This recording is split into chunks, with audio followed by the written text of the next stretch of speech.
Hey everyone, welcome to day 3 of our summit. We'll be kicking things off with Munib, co-founder of the Stacks project. He'll be doing a talk on smart contracts for Bitcoin, and I'll let him take it from here. Hey everyone, so Stacks is smart contracts for Bitcoin.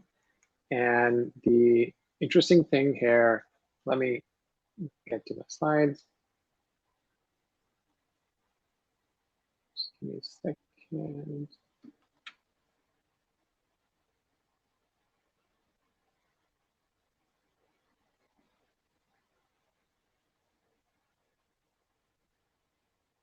All right.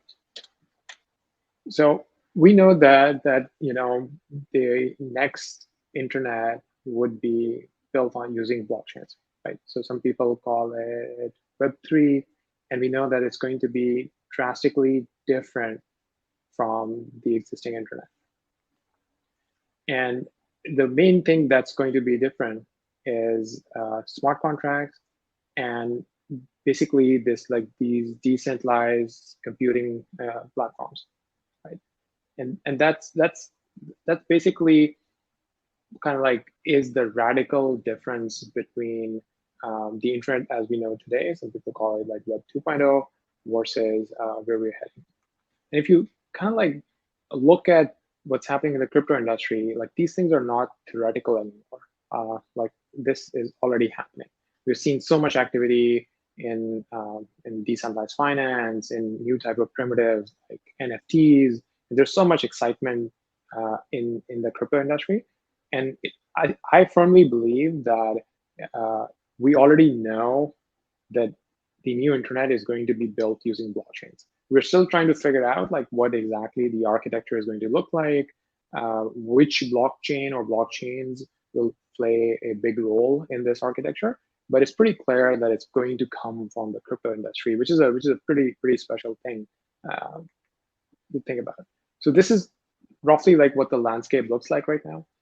We have Bitcoin, which is kind of like the oldest, the most secure blockchain that is finding product market fit more towards digital gold. People view that as a store of value. And then we have things like Ethereum that pioneered smart contracts, and then new types of L1 smart contract platforms. And I think where the Stacks project comes in is we are effectively saying that instead of building a separate ecosystem for smart contracts, because Bitcoin doesn't have the smart contract functionality, why can't you just build smart contracts directly in the Bitcoin ecosystem, right? So that's kind of like the main thesis behind the Stacks project. And the idea there is that Bitcoin already is the best form of sovereign money. And if you can bring smart contracts to Bitcoin, that's kind of like getting the best of both worlds, right? And then you can grow the economy around Bitcoin, and then you can build decentralized applications around Bitcoin, and we're very excited about that. And I think Bitcoin could actually be a really strong foundation for a decentralized internet, because Bitcoin is the most decentralized blockchain out there. It's basically what Bitcoin optimizes for. It optimizes for decentralization. So why do we think that Bitcoin is the best base layer to build on? The first thing is just the durability of the system, right? Like Bitcoin is the only blockchain that has been around for more than a decade. It is durable in the sense that people can be fairly sure that it's going to be around like decades from now, versus some other newer system which may or may not be around like 5 years from now, right? So that's a pretty big point. Bitcoin is actually designed to be to have a very small attack surface area. It is designed to be a relatively simple base layer, and which means that it is much harder to have security problems at the Bitcoin base layer versus a more complicated base layer. Like for example, if you have like full smart contract functionality within the base blockchain, that it opens up a much bigger attack vector. And I think the biggest thing for Bitcoin is just the way it was launched, with a mining only launch, kind of like no company behind it, very grassroots type of a movement. And it is already like, such a huge network with almost $1 trillion in market cap, and by far the biggest brand name. Like when most people think of cryptocurrencies, the first thing that they think about is Bitcoin. right? So there's a lot of momentum in the Bitcoin ecosystem that you could build on top of by bringing new functionality to the Bitcoin ecosystem.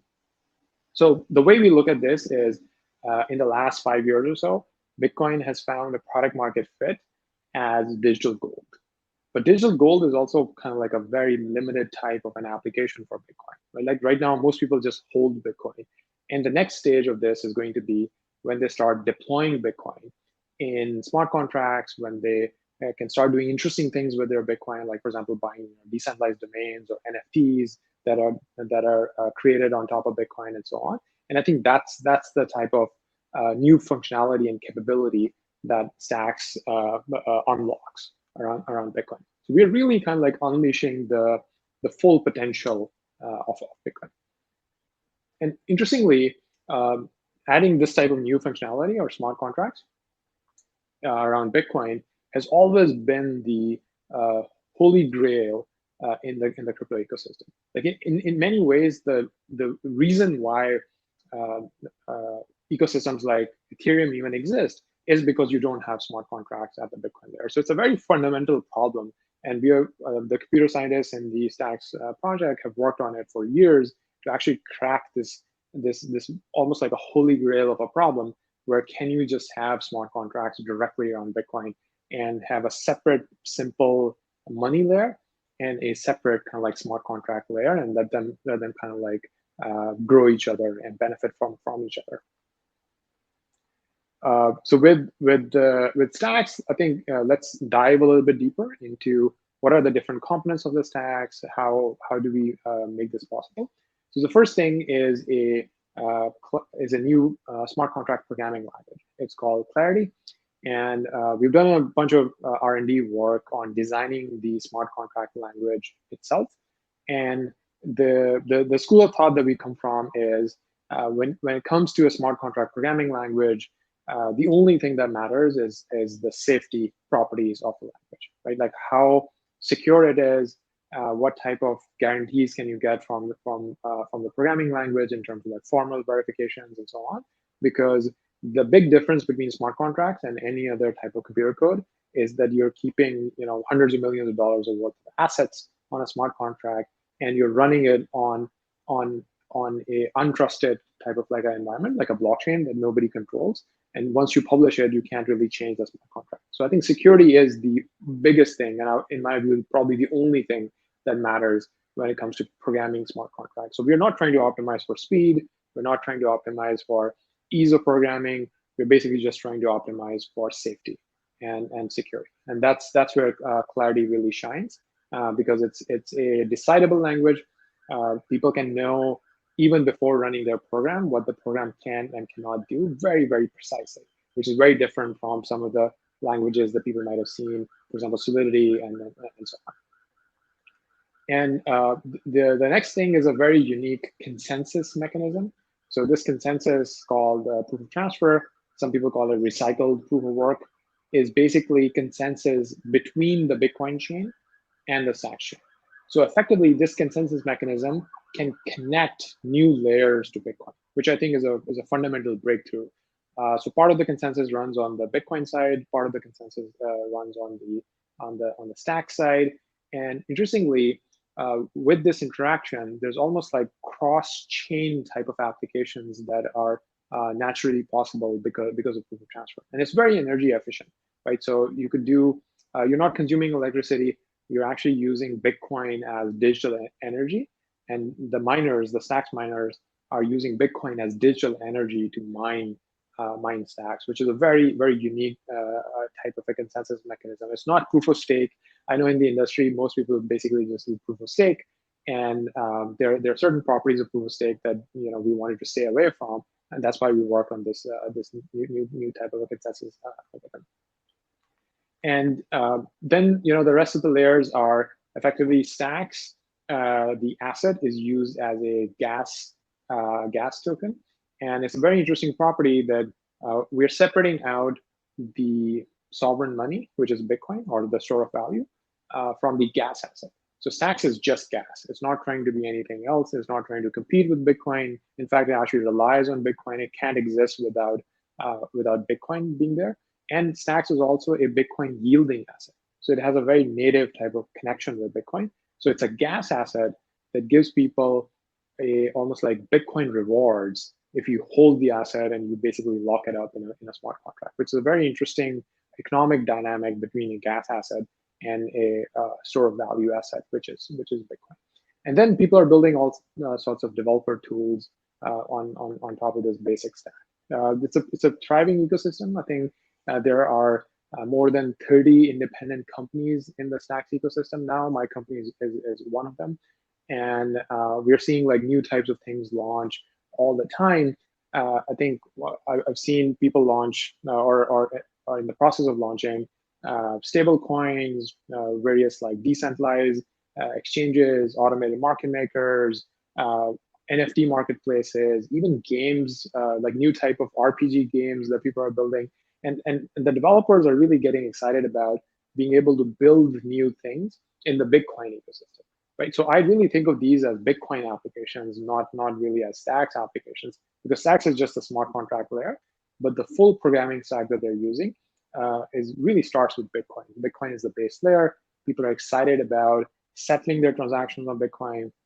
They're excited about minting NFTs at a Bitcoin block or defining NFTs that eventually are represented as a hash on Bitcoin. And it's really like trying to grow the Bitcoin developer ecosystem. So the Stacks community is also very organic. Like I personally like the fact that it's not a very hype and marketing driven type of a project. The project is started by engineers, by computer scientists, very much like humble, heads down, kind of like doing the actual work. And most of the activity is actually on GitHub, on Discord, and some of the other places. And interestingly, there is more market awareness about the project now. The market cap for Stacks is around 1.7 billion or so, and around $500 million are locked up to earn Bitcoin rewards, which are super interesting. And people can go to like stacking.club to check out some of the stats for these Bitcoin rewards. So in terms of use cases, I think, as I mentioned, that people are building all sorts of like DeFi primitives in the broader Bitcoin ecosystem through Stacks now. And the way to think about this is Stacks makes Bitcoin programmable. So there can be either some sort of a derived Bitcoin asset, like there's XBDC, which is a custodial version. There could be more trustless type of Bitcoin derived assets as well that you can just deploy in smart contracts. You can write programs against it, and you can basically use them in smart contracts however you want to.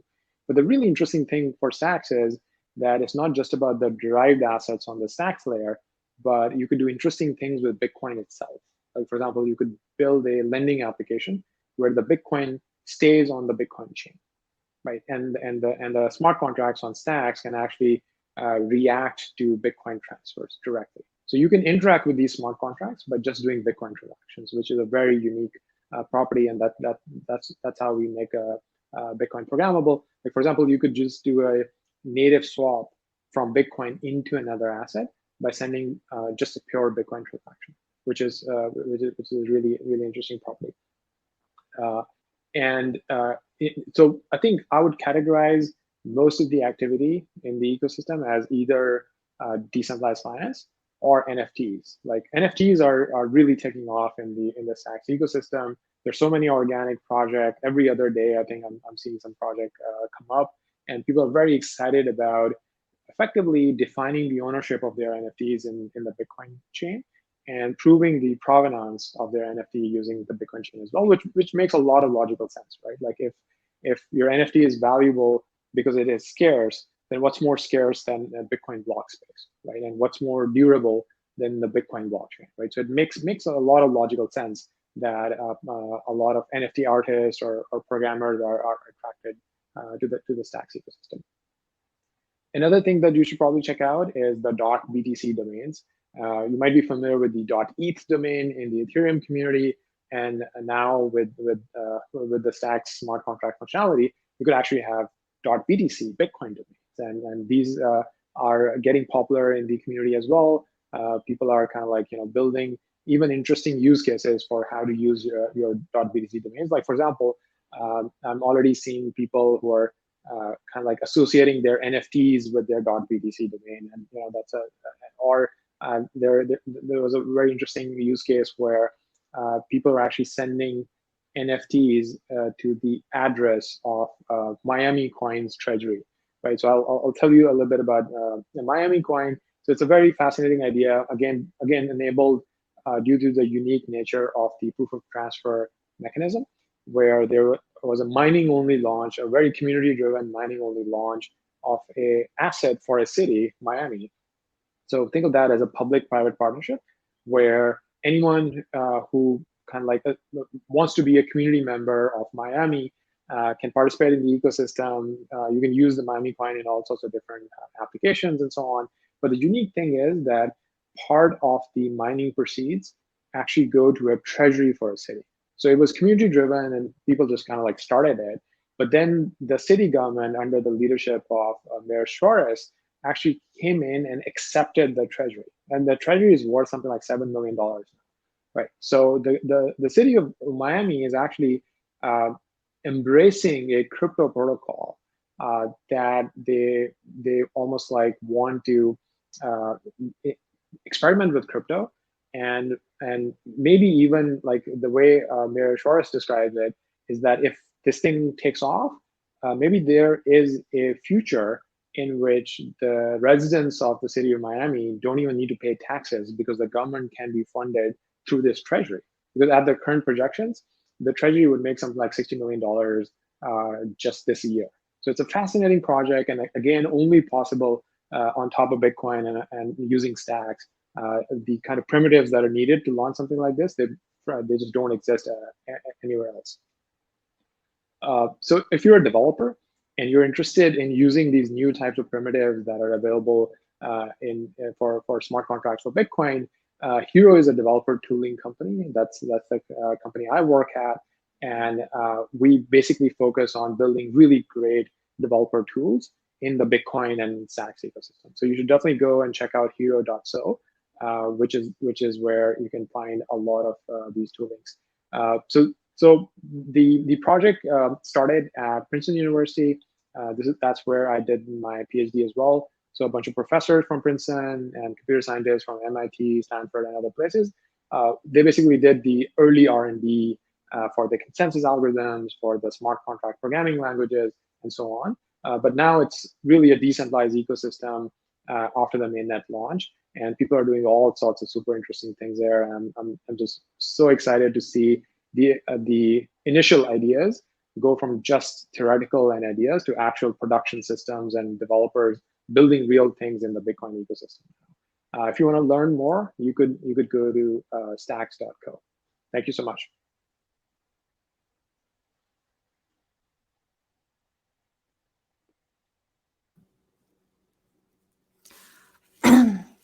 Thanks, Munib. This was really great. If you guys have any questions, please drop in the chat. Otherwise, we can end a bit early. Yeah, so I see one question that says that we're calling sometimes stacks a layer 1.5. So the way to think about this is that a layer 2, the strict definition of a layer 2 is that the layer 2 is constrained within the programming abilities of the layer 1, right? So if you look at Bitcoin as the layer 1 in our ecosystem, Lightning would be a definition of a pure layer 2, because Lightning is contained within Bitcoin script, right? But Bitcoin script is fairly limited, right? And Stacks wanted to bring full smart contracts to Bitcoin, meaning the type of things you could do with Solidity on Ethereum and so on, right? So almost by definition, you can't do that within the restrictions of the Bitcoin script, right? So that's why Stacks is a separate layer. And in some ways, you can think of that as a L1 because Stacks has its own miners.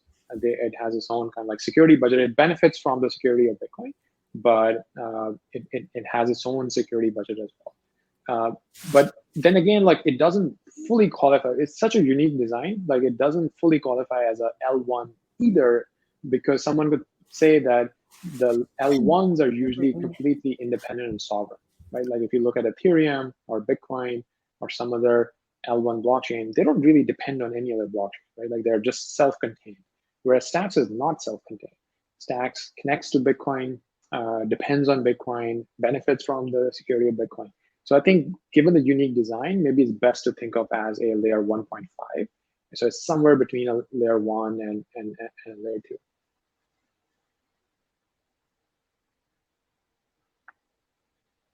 So there's a question about if you're building bridges to other ecosystems.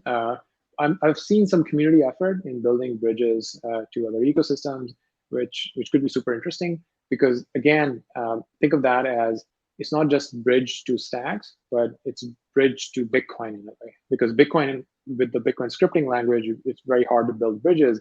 But with the Stacks full smart contract language, you can actually build bridges to other systems. And once you do that, Stacks has unique connection to Bitcoin, and you can bring those assets into the Stacks smart contract layer. So I see a question about what language Clarity is most similar with. So I think I would divide this into two things. One is the design of the underlying language, meaning that is it a Turing complete language? Is it more restricted, and so on. So in that sense, if you think of a Turing complete language as like the biggest circle where everything is possible, Clarity is a decidable language. You should think of that as a slightly smaller subset. So a few things are not possible, but you can still pretty much write any program that you want to. Whereas Bitcoin script would be a very small circle, right? Because it's very limited in terms of like what you can do.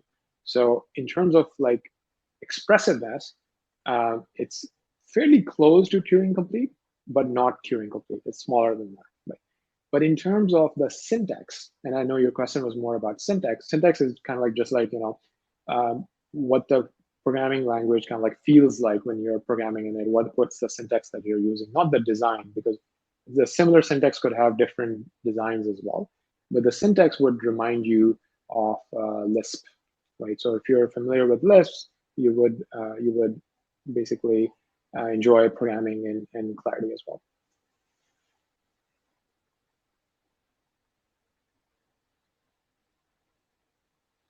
So I'm seeing a question about which applications are actively being used. I think you should go to explorer.stacks.co to just see the transactions on what applications are sending what transactions.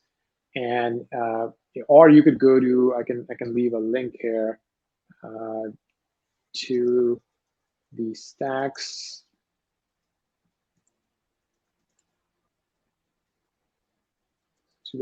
accelerator. It's an independent accelerator in the ecosystem, and there are like 25 new startups there that are actively building. Some of them have raised like a couple of $1 million recently. So these apps are like definitely actively being built upon and being launched. So that's a good list. But in general, I think maybe some of the applications that you are looking at, they might be old or no longer like actively maintained. So one thing that I think the ecosystem should do is like we have a great resource at app.co, and we can try to basically list some of the more actively used applications on app.co.